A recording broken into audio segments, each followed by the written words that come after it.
Hey everyone, talking about Kenneth Cole Copper Black. The notes in this fragrance are ginger, mandarin leaf, apple, cardamom, leather, bourbon whiskey, Guaiac wood, vanilla, and tonka bean. And my big complaint about this right off the bat, it is so weak. And normally that's not something that I really complain too much about. I do mention it when I know, observe that about a fragrance because I know it's something important to other people. So I always try to include that in reviews. But for what I like myself, I think all kind of scents have their place, and I'm fine with stuff that has no, projection or not a ton of longevity. But this, like, even if I was just hanging out at home and I actively wanted a scent that was like, okay, subtle, not overwhelming, this is still ridiculous because I would say it's one of the weakest fragrances I have ever tried. That's how bad it is. It seems to basically almost disappear after spraying it on my wrist multiple times. And I had a bottle of this at one point because I got this when I was still doing blind buys.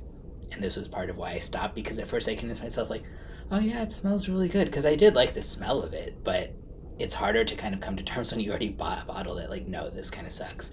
So if you like the idea of this kind of scent profile, I would strongly recommend Mont Blanc Legend Night over this. It has similarities, but it's a lot less weak.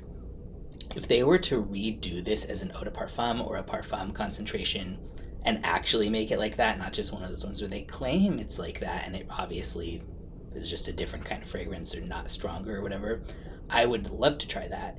It does smell good when you can smell it, but it even then it kind of does smell kind of cheap. And I think that the whiskey note, I don't think it's usually well done when cheap fragrances use whiskey notes. I think that that goes a lot better with like a, it doesn't even have to be niche necessarily, but more like, just a bit higher end designer type of ones than like the really, really cheap ones like this. You can get a bottle of this for like 20 or 30 bucks though. So again, I do think it smells good, just laughable when it comes to longevity, being able to even smell it on yourself basically.